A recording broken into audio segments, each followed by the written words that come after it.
I started meeting people that would ask me if I could do like a couple side projects for them, like, hey, we just need to file a trademark, or can you just review this contract? Can you, I don't know, you hold this NFT, we need to file a trademark.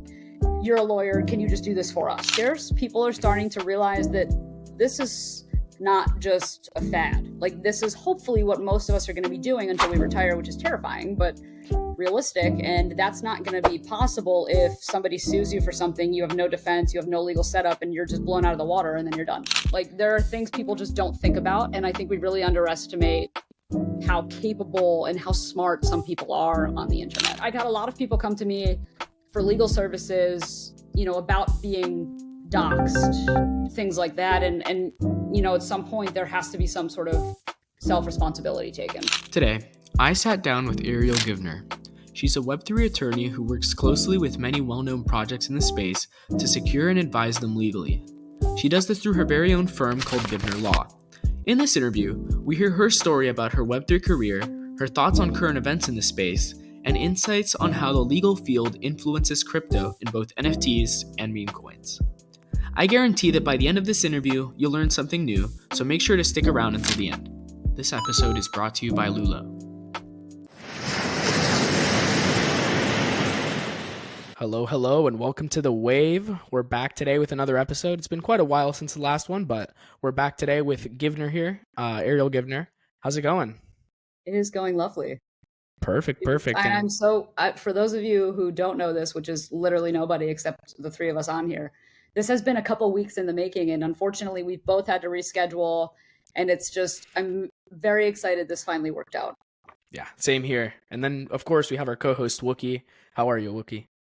I'm doing great, man. Thank you. And Wombit's definitely not lying when he's saying that he's excited.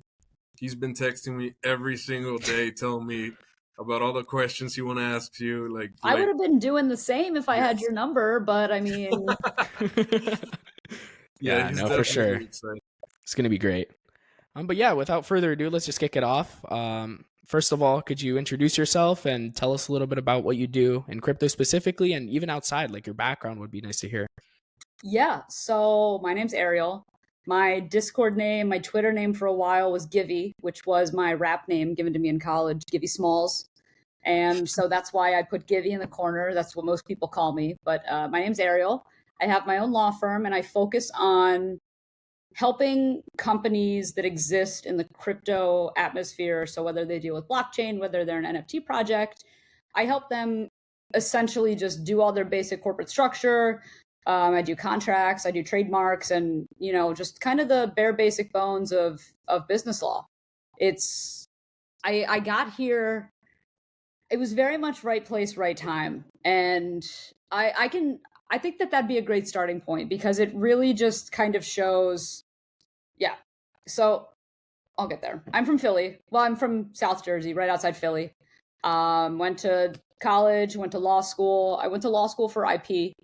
I really wanted to work in fashion law, and I actually wrote for an online publication. I became an editor after starting as an intern there, literally called The Fashion Law, and that's what I wanted to do.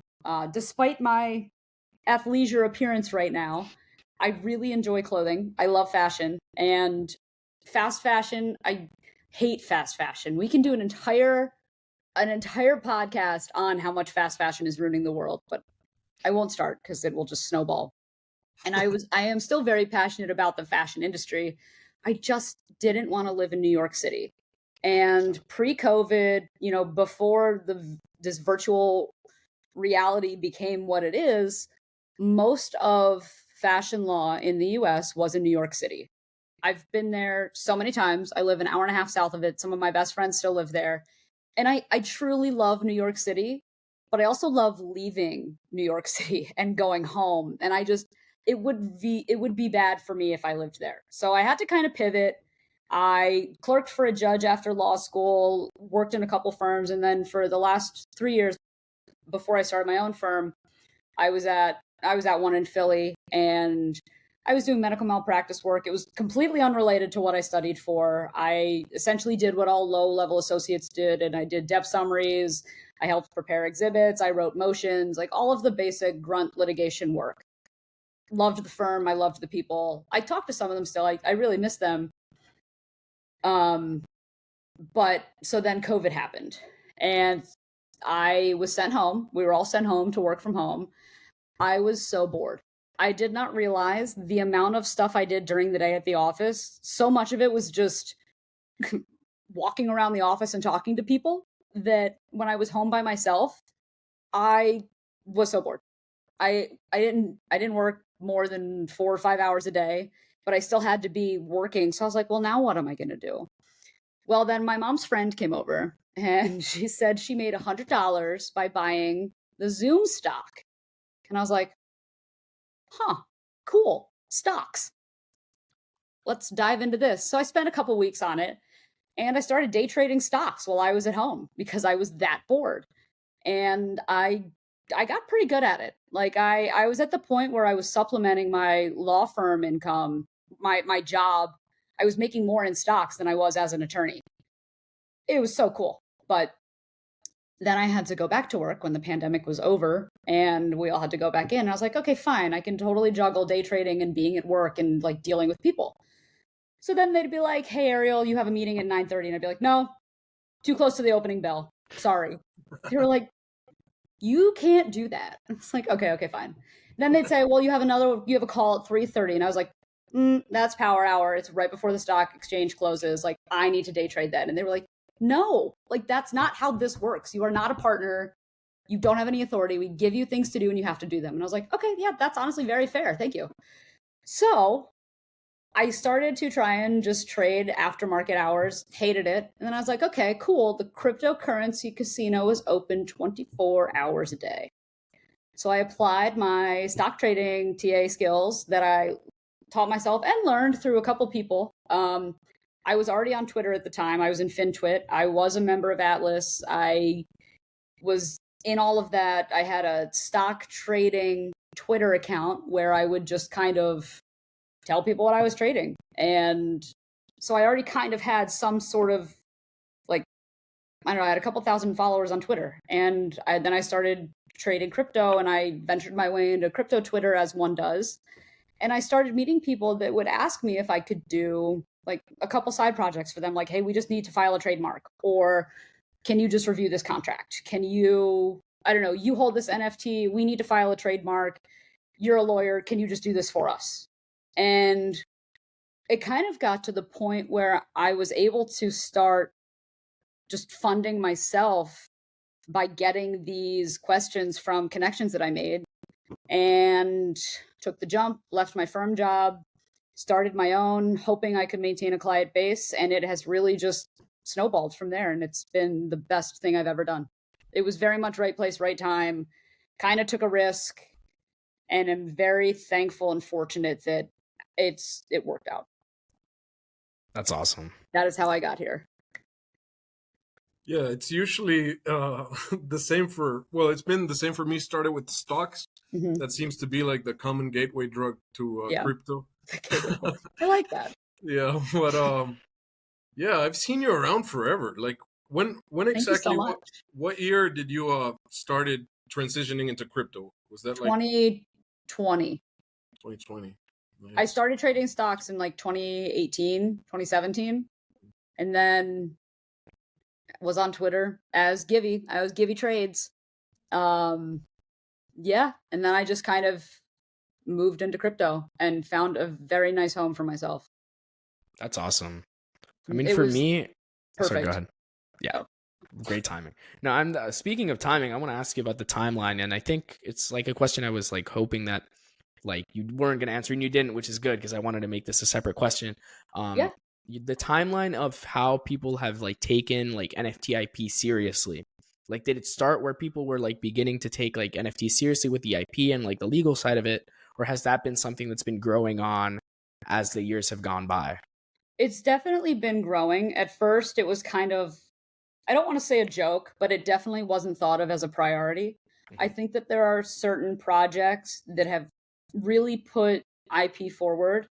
And I think that I don't want to say legitimized it, but it definitely made it so that it was kind of starting the new industry standard. Yeah, and I think now, we've been in this space for what, 3-4 years? People are starting to realize that this is not just a fad. Like, this is hopefully what most of us are going to be doing until we retire, which is terrifying, but realistic. And that's not going to be possible if somebody sues you for something, you have no defense, you have no legal setup, and you're just blown out of the water, and then you're done.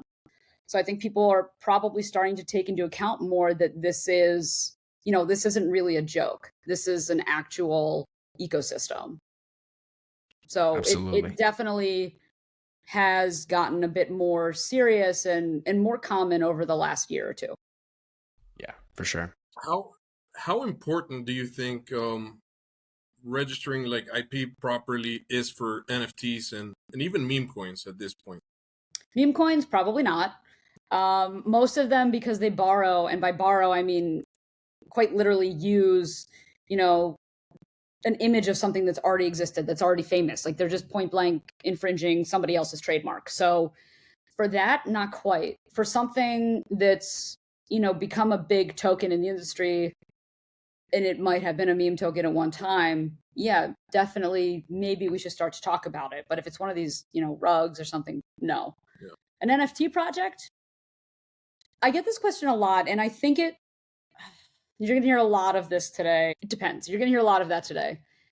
And I say that because it truly does depend on what the project wants to do.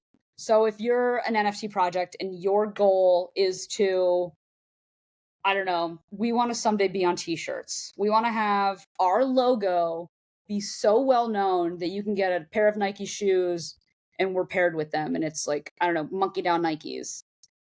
If that's the goal, you should 100% protect that mark. If that mark is how you want to identify yourself and have that be the basis of your success, absolutely. If you don't really care if somebody makes a parody project of you and you just kind of want to exist on the internet and be a little social club and just be a place to hang out and not worry about revenue or future endeavors and just be a little group of people that are social, it might not be the right fit. So I think it depends on the direction that the project wants to go and how realistic they are. Hey, it's Wombat. Sorry to interrupt, but I'm here to tell you about this video sponsor, Lulo. Lulo is currently Solana's only and friendliest lending aggregator. They're building your DeFi savings account. Lulo has integrated the top lending platforms on Solana to get you the best interest rates in your USDC, USDT, PYUSD, and more. Lulo automatically routes user deposits to the highest available interest rates on your first deposit. And then, every 60 minutes, they move your funds to better rates if they become available. Oh, and when the integrated platforms are offering points or airdrops, you collect those with your Lulo account. Pretty simple. Make sure to check out Lulo at lulo.fi today. All right, let's get back to the video. Yeah, that makes total sense. Thank you for that answer. Yeah. I think a follow-up question would be, because you mentioned that like meme coins are like pretty much like taking like IP that already exists and, using it for like their own purposes and for personal gain, let's be honest. What are the yeah, exactly. What are the like legal repercussions that can result from that? Are there any? Is there anything that can happen as a result of that? Or? I mean, absolutely. The whole point of a trademark. So trademarks and copyrights are what people talk about when they talk about IP. There's patents too, and trade dress and trade secret and a bunch of other things, but the three main ones are patents, trademarks, and copyrights. I'm not talking about patents. I'm talking about mainly trademarks and copyrights. So a trademark, think of it this way. The name, the Harry Potter book name, that's a trademark. The Harry Potter book is protected by copyright. So the trademark protects the mark that is used as an indicator source. So you see the Nike swoosh, it's a Nike product. You're recognizing who is behind the product or the service based on the logo. That's a trademark. The actual art, so like the actual book of Harry Potter, that's protected by copyright. That's the actual, actual tangible media. So when it comes to these meme tokens, and I'm just going to use one that it's been a little bit of a hot topic. Have you ever heard of the Nyan cat? The neon, NYAN cat, Nyan cat? Yep. Yes. So I've spoken to the original Nyan Cat creator. He has nothing to do with the Nyan Cat NFT or meme token. And I mean, he's had his attorneys write letters to them multiple times. That's just one of the more common examples. I mean, you see there's like a Scooby token, there's a Zin token. They're capitalizing off, and this is not an accusation. They're capitalizing, sorry, recent events have made me a little bit more skeptical of how I phrase things. Yeah, fair enough. This is not an accusation. It's just typically those tokens are capitalizing on this brand presence and this cult following that this actual brand and this actual product have built. Mm-hmm. So Zin token creator, if he has no affiliation with the actual Zin product, probably doesn't have a license to use it. And they can probably say, hey, this is our mark. Your token is a success because you're piggybacking of what we have created. We deserve a cut. And you must immediately cease and stop if you're not going to give us a cut. I mean, there are multiple things that could happen, but that's one of the point blank ones that I foresee happening if this meta of meme tokens just keeps persisting. And like from the investor standpoint, like let's say, for example, I'm investing in one of these tokens, which I probably am. I'm investing in a lot of course. I assume you invest in all of them. Yes. Fair assumption. Unless somebody tells me otherwise, they hold all 1,000, 2,000, 3,000 tokens that exist. Oh yeah. we're all addicted. I understand. But so would the token have difficulties like let's say growing pains once they're going into like a centralized exchange, if they are breaching a trademark? Definitely. I think it should be an issue. I don't know. That's a really good question. I don't know if exchanges would prohibit the listing of a token solely based on the fact that what they're using is somebody else's trademark. I don't know. I like to think they would, but I don't know. I'll have to get back to you on that. But I know that at least from an investor standpoint, you don't want to put a bunch of money into something that might just be guaranteed to get slapped with legal troubles. Yeah, exactly. That's a big red flag.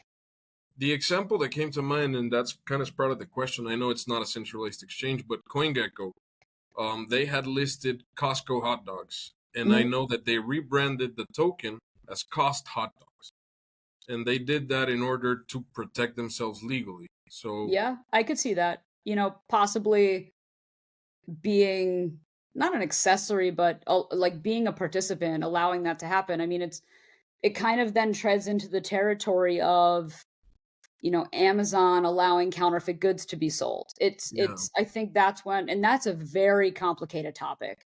That is not, and eBay too. I mean, those are very complicated legal issues. And I could see this possible scenario of allowing a token that is infringing on another IP to pose that sort of predicament for the exchange. Yeah, I could definitely see that being a possibility. I don't know off the top of my head if that's happening. That is so interesting. I should look into that. Mental note. Yeah, and I think you mentioned as well in your last answer that you were kind of like worried about how you phrase things. Does that become like an issue? Has that obviously because of recent events, and we can talk about that later. If not, if you don't want to talk about, hey, I tweeted it, I posted it. I am if I don't want to talk about something, I shouldn't post about it. That's fair. That's how I look at it. So you're more than welcome to ask me any and all questions. I haven't, except for my very close friends, I have not talked about this with anybody. So you guys are getting the scoop.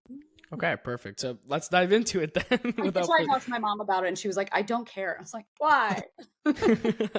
We care. It's very interesting, to be honest. As I've been seeing it through the timeline, it's interesting. Strange takes from a lot of people, but I'm going to try and be graceful with my answers and not incriminate myself or look like a jerk.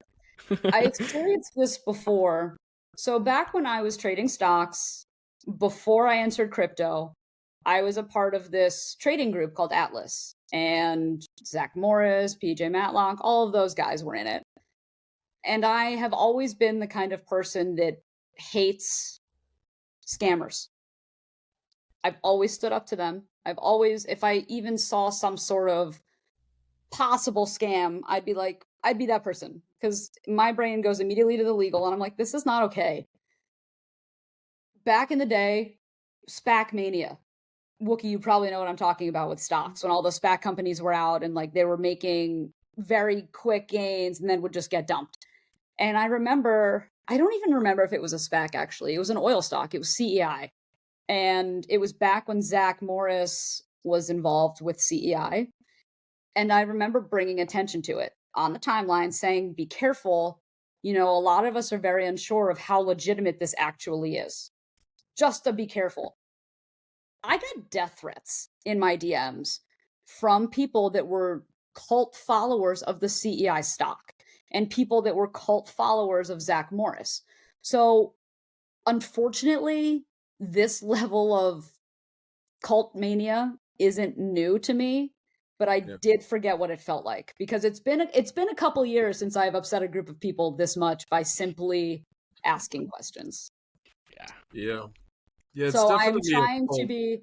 I didn't realize that it would gain so much traction. Like, never in my wildest dreams did I think, have I ever thought that 700,000 people would have seen my face in 48 hours. That's terrifying. Like, that's horrible. I don't know how people in the spotlight do it. Like, I am nobody. I cannot imagine how horrifying it must be to be an actual famous person. My ego would be glass. It'd be gone. But if I had known that it was going to get those big of numbers, I may have phrased it a little bit more careful instead of just kind of flying off the hip and not really proofreading it, because I didn't think 700,000 people cared about this. I'm not important. And maybe I'm doing myself a disservice by thinking that, but never in my life did I think anything I posted would get this much traction. So maybe that's also me being naive. I don't know. A lot of self-doubt here. I wish I would have phrased it differently. I have defended myself for 2 days saying it was not paid off. I did this at my own accord. I'm not accusing anybody of anything. And no matter what I say, some of these people are so invested and so just not even in too deep, but there's just blinders on, So it's there's been some fun ones. There's been some fun insults that I've sent around to my friends. We've gotten a good laugh. Yeah, and I think the biggest problem out of all of this is like people get way too like associated with something, and then like in their like mental psyche when you go, exactly. If you're that emotional over an investment, you are way too far. You're way too overexposed. Absolutely. 100%. So like when death threats come out or people start actually looking up my bar license and like complaining to the bar association, you might be a little bit too far involved. Yeah, that's crazy, honestly. That is wild. So that's insane. Yeah, I've never seen so many pictures of myself drawn on by people and reposted. It also got turned into me going after Ansem because he was black. I can tell you one of the oh yeah, did you guys see that one? I didn't see that one. What? Yeah, that was I'll DM that one to you. I can't think of anything this had to do with less than race. Like, this had nothing to do with race. Ridiculous. So it's just, people are always going to be angry. Oh, for sure. And I tell myself that all the time. I just like really need to listen to what I tell myself. Yeah, I mean, I think for me and in my experience, even when people like are angry at you, I don't think that's a reason as to why you should stop like voicing your opinion. I think your opinion is important, and whether people agree with it or disagree, that's how it is, Yeah, usually if people are going against you, it's because you stand for something, and at that point, like, you're doing things right. So that's what I tell myself every time I get in the crosshairs. But yeah, I do wish I would have phrased it differently. If I could go all back and untweet it, probably wouldn't. I would definitely still do it, because there are real people involved with real money that have real questions, and I don't think there's anything wrong with that. It's a fair point to bring up as well. And if I guess the whole point was, it still hasn't been addressed. If you're still in discussions, just be honest about it. Like, a little bit of transparency and communication goes a very long way. 100%. Especially when you can reach your audience in 2 seconds. Exactly. It's not like the old days where you had to go through, a PR person to then get it to People Magazine, to then go through the editor, to then get a photograph. Like, there's direct to consumer channels now. For There's sure. no. Yeah. And I think even that, like what you mentioned there, is part of the reason why people get like so like emotionally attached to their investments. It's because they have such easy access to it and easy access to respond to people who are associated with it. So it's like, I don't know, it's complicated, but like you said, if you're in that deep, it's probably a problem. Yeah, and I also did myself a disservice by kind of responding to some of the comments. Yeah. I need to, from now on, I need to just not. I need Yeah. to not leave the expectation that, oh, if we comment and call her out, she'll come firing back. No, there needs to be no expectation. Yeah, so I think all people expect, circling back, all people expect is communication. And when there's no communication, that's when things get murky. People refuse to admit they get scammed because then that says something about themselves.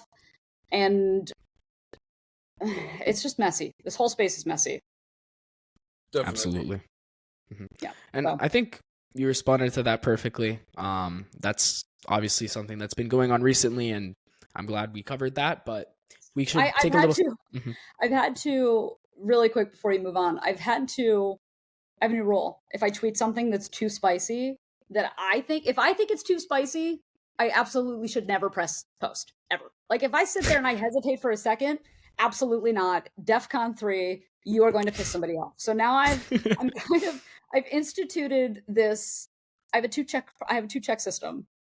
I send it to my best friend in real life, who has nothing to do with crypto and only knows what I talk about and knows what Monkey DAO is because everything I own is branded. Aside from that, she has no allegiance to anything. If she texts me back something like, yikes, or will call me and be like, hey, can you like explain this to me a little bit better? I'm like, okay, yeah, maybe I shouldn't post that right now. And then I'll wait. And then I read it again. And then sometimes I'll throw it in Chat GPT and I'll say, make this nicer. That's a good way to go about it too. I mean, that makes sense. Yeah, ChatGPT is so useful all for the things mean like that. words, and I'm like, oh, I can see how that could be condescending. Yeah, fair enough. Great process. If it works, it works.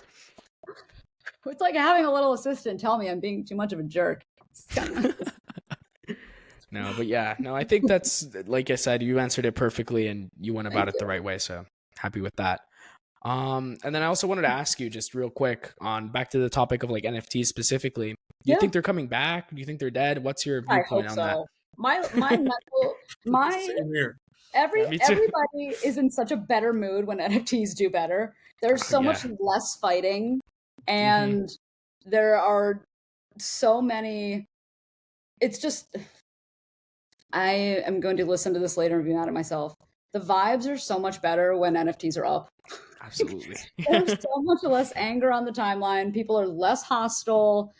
We're all making more money. I mean, it's all fun and games until you see a balloon pop up on Twitter. That's the worst. It's over.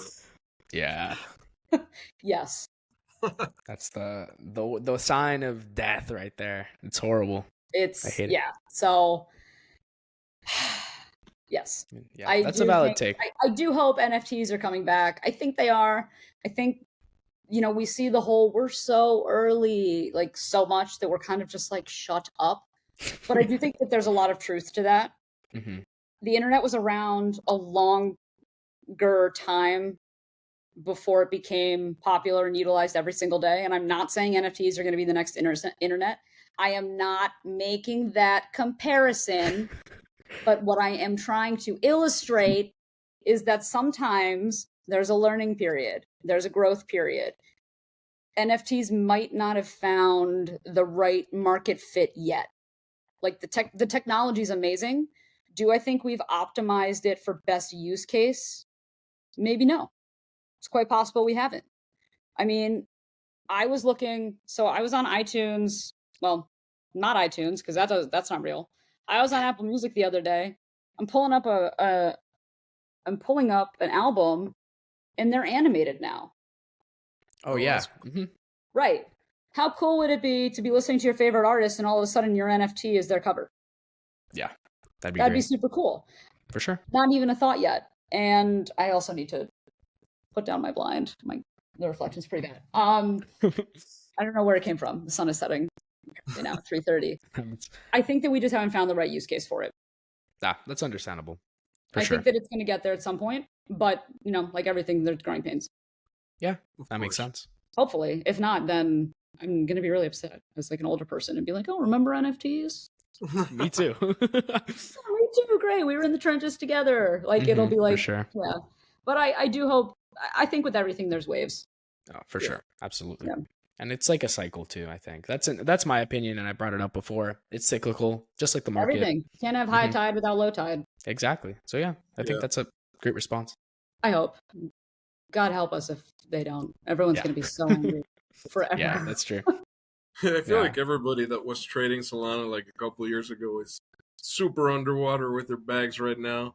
But even so, like NFTs, like I feel like every time I meet somebody that holds the same NFTs as I do, we're instantly best friends.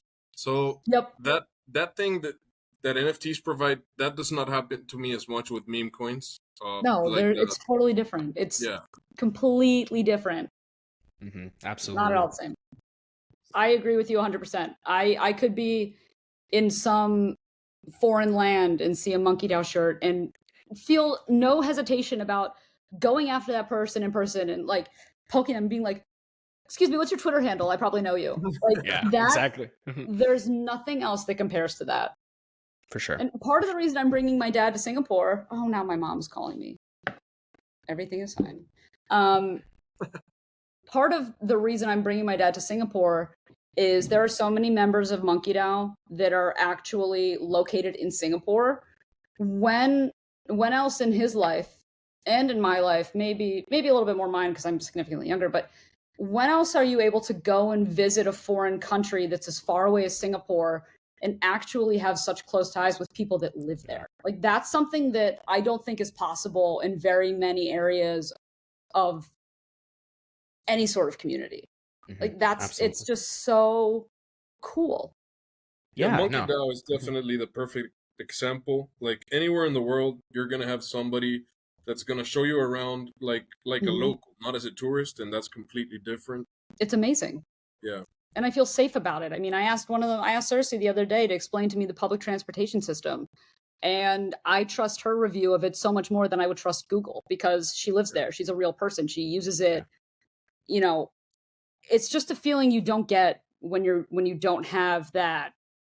I don't know, that I hate using the word community so much, but it's what it is. That's true.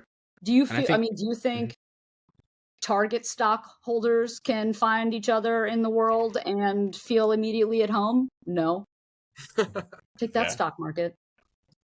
Yeah, it's one of the biggest advantages NFTs have. Obviously, I think IRL events are hugely key as to that. I mean, we met like IRL, like you came up to me. I would say like I knew who you were, but like a lot of people like that, what's it called? Like came up to me and I didn't know them, like their face, until they told me their handle, and I was like, oh, I know you, and it's like it's a great experience because instantly, even me, like as a younger person, obviously, like you would think it'd be a little bit awkward or a little bit like scary to just go in there like to these events with people that you've never met before in your life, and it's just instantly we click just because of the community tie. Exactly. Yep. I can't believe I'm saying this statement. I had no qualms about running up to a 15-year-old boy in a hotel and going, "Wombat!" Never thought I'd say that. Yeah, and it's great, honestly. We wouldn't be that somewhere. Probably. Yeah, no, it's amazing. You're going to Singapore. I don't think I'm going to be able to go this year, unfortunately, but so far away. Yeah. It's tough. I set myself a budget to take vacations with for each, I think traveling is important. Absolutely. This is like the next 3 years of my budget is going to Singapore. It's so far away. It's so much different than domestic U.S. travel. And I'm treating my dad to a birthday present. So, I mean, it's for sure. It's definitely going to be a once in a lifetime experience. I'm sad you're not there. We'll have to send you videos or something. 100%. Yeah. No, we'll it's going to be, I can guarantee you're going to have fun. Members, like your little PFP as a card, and we'll like take pictures like Wombat in this. That's going to be great. Singapore, Wombat on the part of the squad. Yeah. Awesome. No, but without if you have anything else you want to cover that we missed, feel free to bring it up. If not, we'll start wrapping it up. No, I mean, I think this was great. You've really pretty much touched everything. We even talked about current events, which is scary. And that's why I bought my house under an LLC and nobody will be able to find out where I live. There you go. Great strategy. Yeah, no, for sure. We will. I think the only thing I want to stress is people like to post a lot about their personal details. And I don't think that there's enough discretion given towards, maybe I shouldn't post about this that clearly identifies where I am, or clearly identifies, like, if I want to be anonymous, then I think people need to, you're either anonymous or you're not. I think that lately there's too much line blurring, and you know, then people get upset at events when pictures are being taken and anonymous people are there. And while I do understand that, there's also, you know, the person that's anonymous sometimes gives away too much. Like, I just think people need to be a little bit more aware of what they're saying and what they're posting pictures of. You post a picture from your backyard, guarantee you I can reverse Google image search it and find out at least somewhere what area of the country you live in within 10 minutes. Yeah. No, and I think that's a great the hard point. way. Like, I took a selfie back in the day of myself, and you could clearly see like the entire street in front of me through the reflection of my glasses. That totally could have been reverse image searched and somebody could have found out where I was at the time. Like, there are things people just don't think about. And I think we really underestimate how capable and how smart some people are on the internet. Yeah, that's terrifying, to be honest. It is. And I've had a lot of people come to me for legal services, you know, about being doxxed, things like that. And today, I sat down with Ariel Givner. Sort of She's a Web3 attorney who works closely with many well-known projects in the space to secure and advise them legally. I know that wasn't super fun. She does this through her very own firm called Givner Law. In this interview, we hear her story about her Web3 career, her thoughts on current events in the space, and insights on how the legal field influences crypto in both NFTs and meme coins. But in that case, I guarantee that by the end of this interview, you'll learn something new. So make sure to stick around until the end. I gotta say, I love I say that a lot. You think I'd say that about all of them, but like, this is one of my favorites. Thank you. This is why I tell you, when I was working from home and I wasn't on Web3 and I was working in a law firm, I didn't know what to do with myself because I love interacting with people. And I couldn't just like buzz around the office and talk to people all day. Whereas like now, yes, do I work remotely from my clients? I do. However, people are chronically online all day. I have like 3 video meetings a day. It's just, this is such a unique space. And like, for sure. I don't know. I think my ADHD thrives in it. Like, I think I'm thriving. Yeah, that's a great. I can keep up with all the business. It's very fast moving. I don't get bored. There's people like you that are younger, but also like, if I didn't know how young you were, and based on your interactions, I easily would have put you in your 20s, which I think is very rare, but also goes to speak in how, at least with Web3, age very much is just a number.